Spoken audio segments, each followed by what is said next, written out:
बोल रहा है एन ऑब्जर्वर 1.5 मीटर टॉल। ठीक, उसने एक ऑब्जर्वर की बात करी जो 1.5 मीटर टॉल है। ऑब्जर्वर कौन होता है? जो देखता है, ऑब्जर्व करने वाला ऑब्जर्वर। ठीक, तो एक ऑब्जर्वर है जो 1.5 मीटर टॉल है। ये मेरा हो गया 1.5 मीटर टॉल।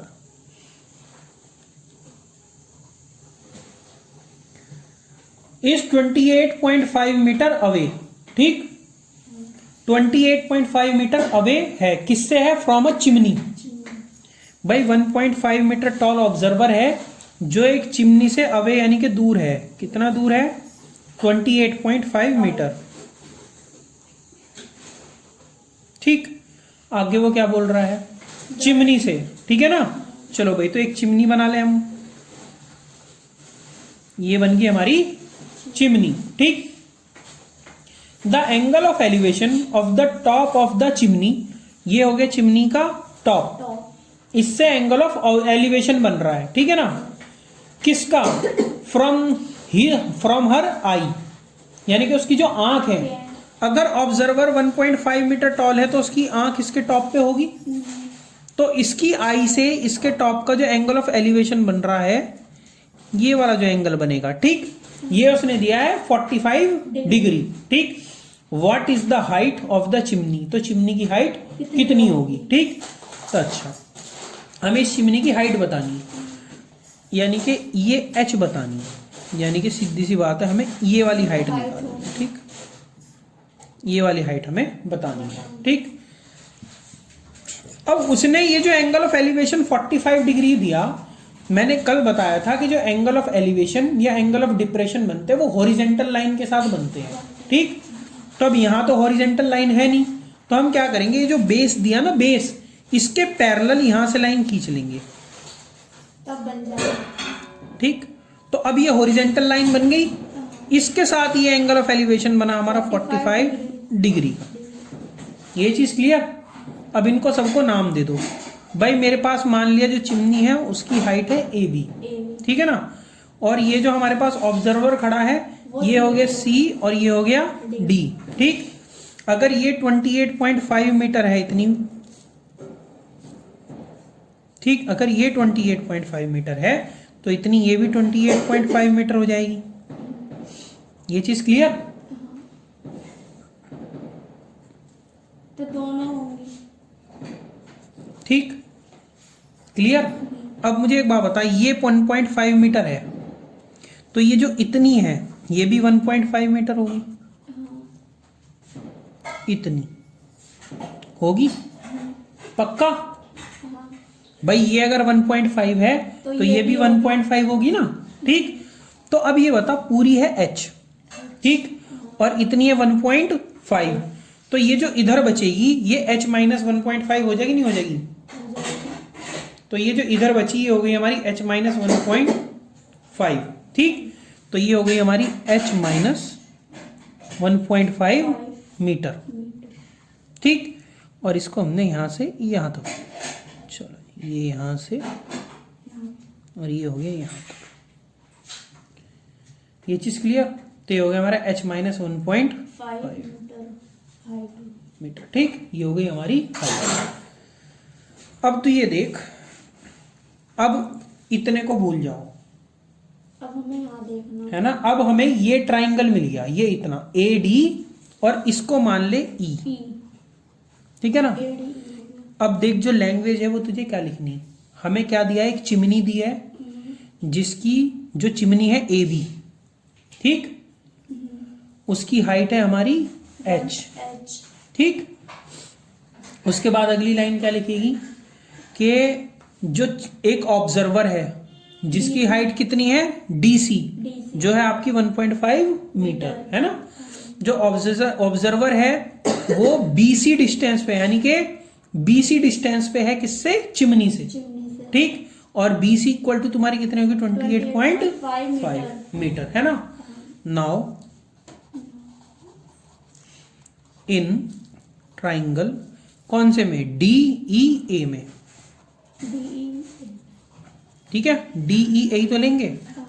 अब मेरे बात बता, जो तेरी ए ई है, जो तेरी ए ई है वो कितनी है बीई के इक्वल होगी बेटा? ए ई देख, क्या इसके इक्वल तो ये होगी ना। ए ई बता कौन सी है, ए तो ये है। कितनी होगी ये होगी 1.5। ये देख यहाँ h माइनस 1.5 लिख रखा, नहीं लिख रखा? हाँ, पूरी h थी, है ना? इसमें से 1.5 को क्या कर दिया, माइनस कर दिया, तो इतनी क्या बची, h माइनस 1.5। हाँ, तो तुझे लिखा हुआ भी नहीं दिखा कैसे h माइनस 1.5 आई, ठीक? तो ये तेरी होगी h माइनस 1.5 मीटर। मीटर, ठीक? आगे बढ़ो।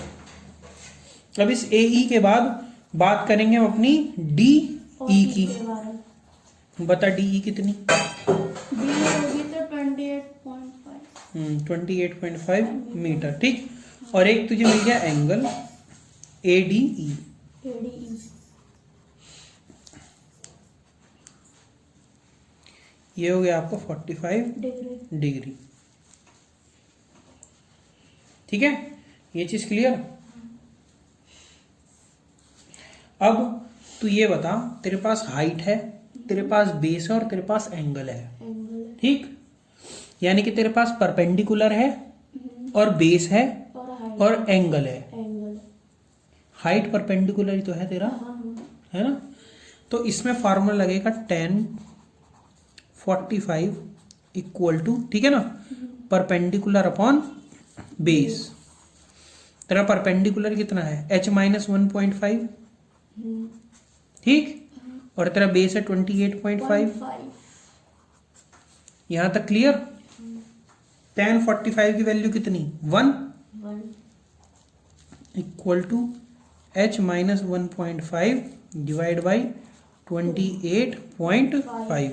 अब क्रॉस मल्टीप्लाई से ये 28.5 इधर चला जाएगा। हाँ, चलो,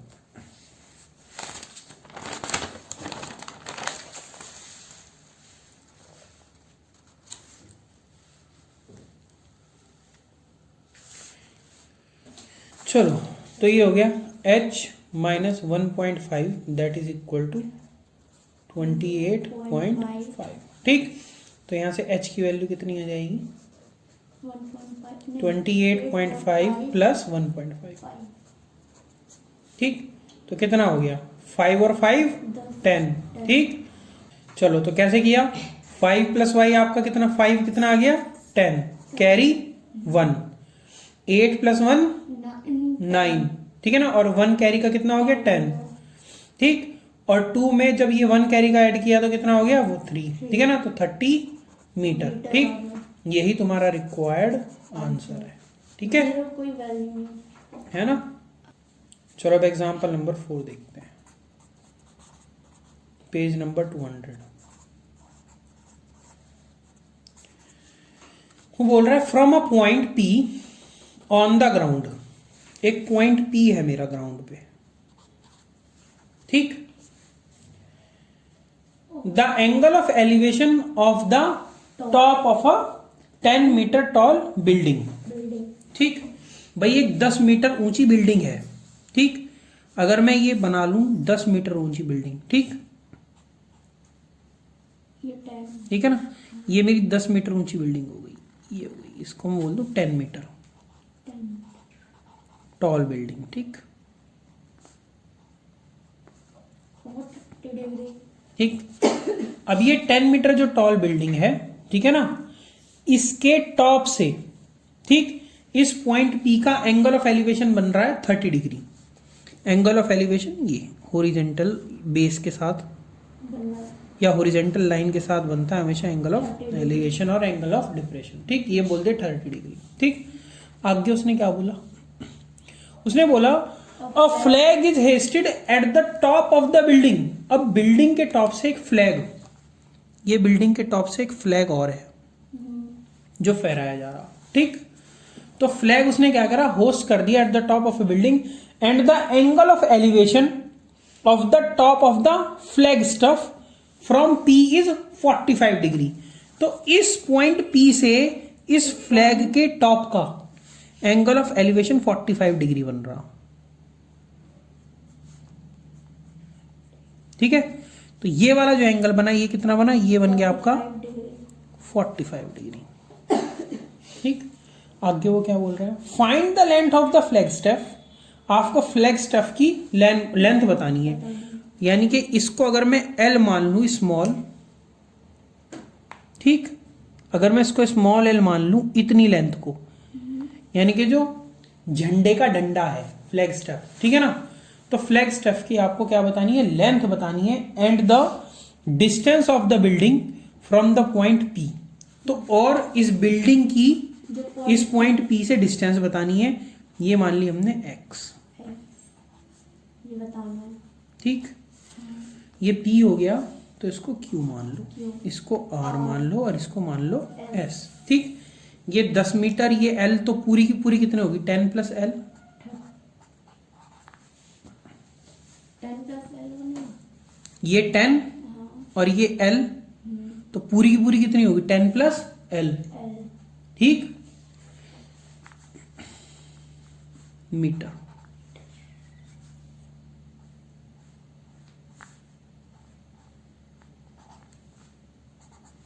ठीक, अब इसको देख कैसे सॉल्व करना है। ठीक, सबसे पहले मुझे एक बात बता, तुझे एक तो ये बेस निकालना है ना, समझ में आ गई, एक तो तुझे बेस निकालना है ना, और एक तुझे इस झंडे की लंबाई निकालनी है ना। अब पहले मुझे ये बता, सबसे पहला है तेरा ट्राइंगल पी क्यू आर, ठीक है ना। अगर तुम बात करो पहले ट्राइंगल की, in triangle P Q R, अगर तुम इस ट्राइंगल की बात करते हो तो तुम्हारे पास आर क्यू कितनी है, 10 मीटर है। ठीक, अब आगे बात करते हैं, अगर आर क्यू 10 मीटर है तो तेरी पी क्यू कितनी है, एक्स मीटर मान रखी है, और तेरा एंगल आर पी क्यू कितना है, 30 डिग्री। ठीक है, देख आर पी और क्यू 30 डिग्री का ही तो है ये, जो 45 है वो एस पी क्यू है, समझी। चल आगे बढ़, अब इसको देख कैसे करना। भाई सबसे पहले इसमें एक बात बता, तेरे पास हाइट है और तेरे पास बेस है, तो लगेगा 10 का फार्मूला, 10 30 इक्वल टू एंगल वही लेंगे जो इस पर्टिकुलर हाइट और बेस को सूट करेगा। ठीक, 10 30 आपका कितना हो गया, आपकी हाइट है 10 मीटर, चलो हाइट अपॉन या परपेंडिकुलर अपॉन बेस। ठीक, इसको परपेंडिकुलर ही मान लो, ये परपेंडिकुलर मान लेना, ठीक है, इसको परपेंडिकुलर अपॉन बेस, है ना, हाइट की जगह परपेंडिकुलर लिखना। चलो तो परपेंडिकुलर अपॉन बेस, तो परपेंडिकुलर आपका कितना है 10 मीटर और बेस आपका है x। 10 30 की वैल्यू कितनी होती है, तो याद करनी बताई थी, क्या 10 30 की वैल्यू, 30 की वैल्यू हाँ, होगी 1/2। 1/√3। हाँ,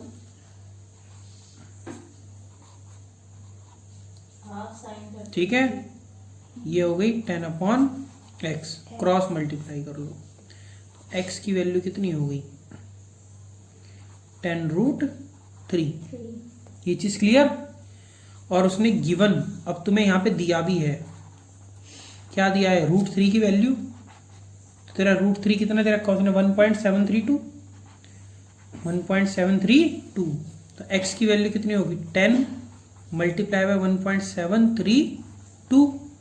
ठीक, तो ये तेरा कितना आ गया, अगर 10 से मल्टीप्लाई करेगी तो ये आ जाएगा 17.32 मीटर। ये तेरी x की वैल्यू आ गई, तो ये तेरा निकल गया। एक तो तेरा ये आंसर होगा क्योंकि तूने डिस्टेंस निकाल दी पॉइंट P से बिल्डिंग की, ठीक, जो है तेरी x। ठीक, तो एक तेरा ये आंसर आ गया। अब तुझे दूसरे पॉइंट पे चलना है, जब तू इस बड़े वाले ट्राइंगल में काम करेगी, इन ट्राइंगल PSQ में। ठीक, in triangle PS and Q, अगर तू ट्राइंगल PSQ की बात करती है तब उस सिचुएशन में देख कैसे करना है। अब इस बड़े वाले ट्राइंगल में कुछ चीजें देख ले क्या क्या है। तेरे पास S और Q पूरी की पूरी हाइट चाहिएगी, S और Q इस पूरे के पूरी की कितनी डिस्टेंस है, कितनी लेंथ है? 10 हैं 10 10 तो इतने की है, हाँ पूरे की कितनी है? तो यही होगी ना हाँ तो क्या लिखा हुआ? 10 प्लस 11 10 प्लस एल मीटर। ठीक है, तो जो तुम्हारी पूरी डिस्टेंस हो गई दैट इज एस और क्यू, ये हो गई तुम्हारी 10 प्लस एल मीटर। उसके बाद तुम्हारा पी क्यू तो एक्स है तुम्हारा, भाई पी क्यू तो सेम रहेगा दोनों ट्राइंगल्स के लिए। एक्स रहेगा। ठीक है, तो तुम्हारा जो पी क्यू है दैट इज योर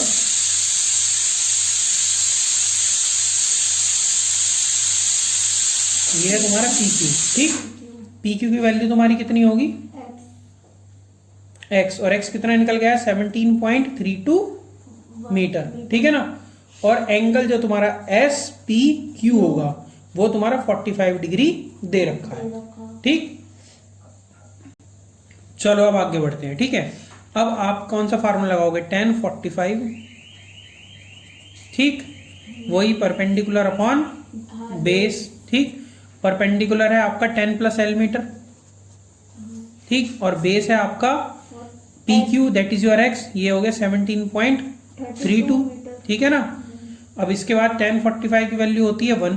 ठीक है, 10 प्लस एल अपॉन 17.32। ठीक, ये चीज क्लियर? अब भाई क्रॉस मल्टीप्लाई से ये कर लो, तो ये हो गया तुम्हारे पास 17.32 इक्वल टू 10 प्लस एल। तो यहां से अगर आप एल की वैल्यू निकाल लोगे तो कितनी हो जाएगी? 17.32 माइनस 10, तो हो जाएगी 7.32। ठीक, ये तुम्हारी एल की वैल्यू आ गई। ठीक, तो आपकी जो एल की वैल्यू निकल के आई वो 7.32।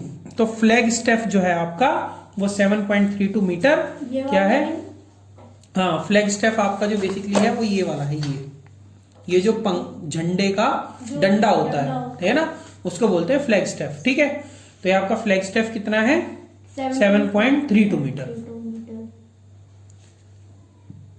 नेक्स्ट है एग्जांपल नंबर 5, पेज नंबर 201 पे। ठीक, अब इस एग्जांपल में वो क्या कह रहा, तो ये कह रहा the shadow of a tower standing on a level ground. ठीक,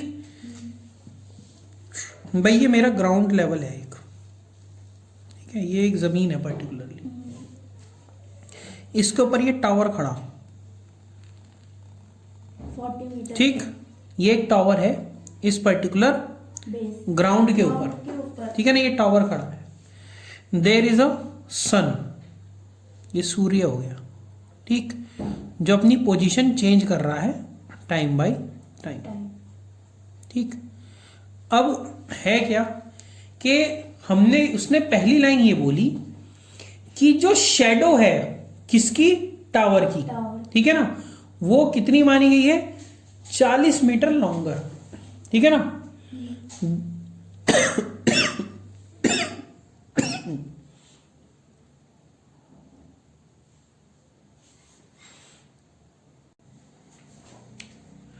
अब उसका मतलब क्या है इन सब चीजों से?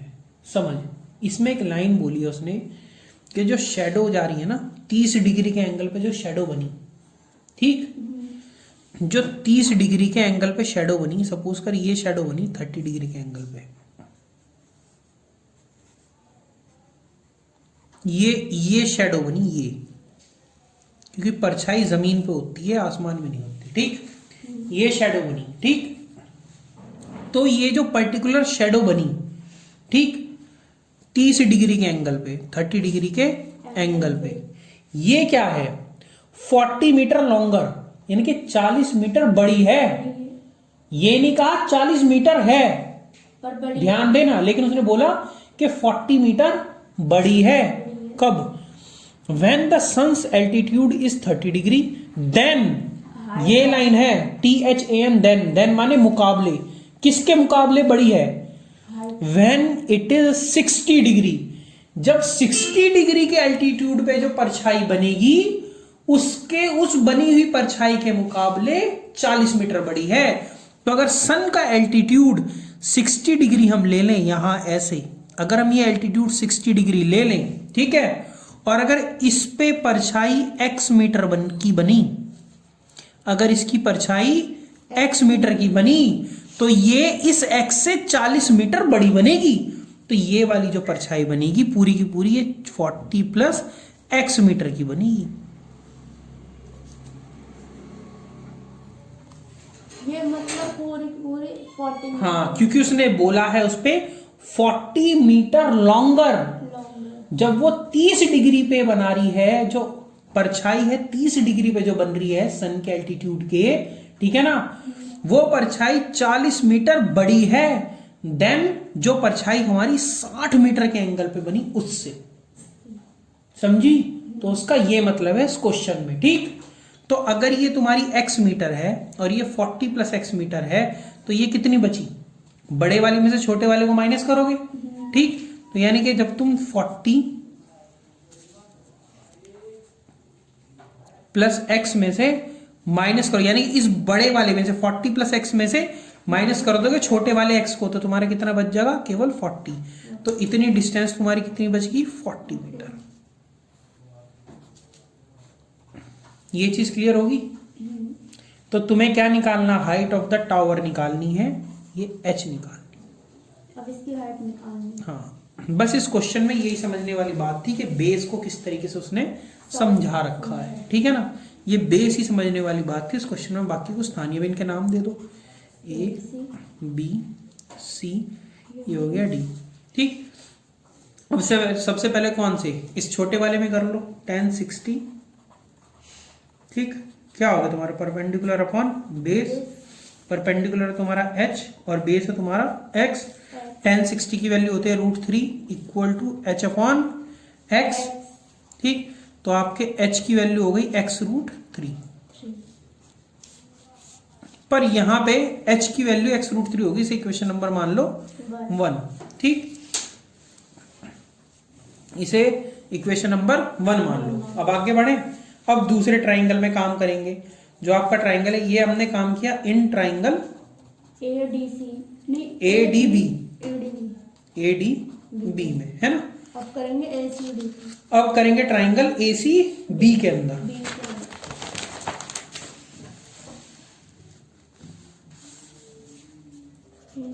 In triangle ACB।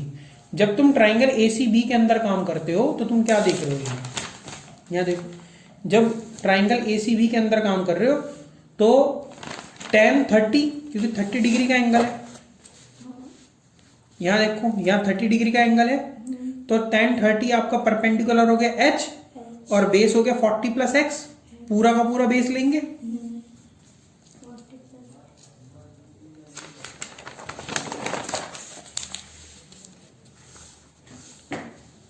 ये हो जाएगा आपका tan 30 equal to h upon 40 plus x। tan 30 की वैल्यू हो गई 1 upon √3, that is equal to h upon 40 plus x। Cross multiply कर दो तो ये हो जाएगा 40 plus x equal to h √3। ठीक, अब आगे बढ़ो। आपने जब x की वैल्यू निकालनी यहां से, ठीक है ना, अब यहां देख h√3, ठीक, इक्वल टू 40 प्लस x। समझ में आई बात? यानी कि यहां पे अगर हम x की वैल्यू निकाल लें, ठीक, तो कितनी आ जाएगी? h√3 माइनस का 40। ये इक्वेशन नंबर 3 हो गई 2 बाई 1 एंड इक्वेशन नंबर 2। तो अब भाई सीधी सी बात है, इसमें अगर मैं x की वैल्यू रख दूं उठा के, ये जो तुम्हारी इक्वेशन नंबर 1 थी दैट वाज h इक्वल टू x√3, ठीक है ना। अगर मैं इक्वेशन नंबर 1 उठा के रख दूं इसमें, तो हमें क्या मिलेगा? ध्यान देना, इक्वेशन नंबर 2 से वैल्यू रख दूं, ठीक है। ये था तुम्हारा h इक्वल टू x√3, तो h इक्वल टू x√3 थी, है ना। इसमें वैल्यू रखो x की, √3 इंटू h√3 माइनस का 40 करो, तो h की √3 की √3 में करोगे तो कितना आ जाएगा? 3 और माइनस 40√3। ठीक, तो ये तुम्हारा क्या हो जाएगा? 3h माइनस का 40√3 3 और यहाँ हो गया h। अब एक काम करो 3h को h के पास ले जाओ, तो ये हो गया h minus 3h equal to minus का 40√3। h में से 3h गए, माइनस के 2h बच गए, ठीक है। तो minus 2h equal to minus का 40√3, माइनस से माइनस उड़ गया, ठीक।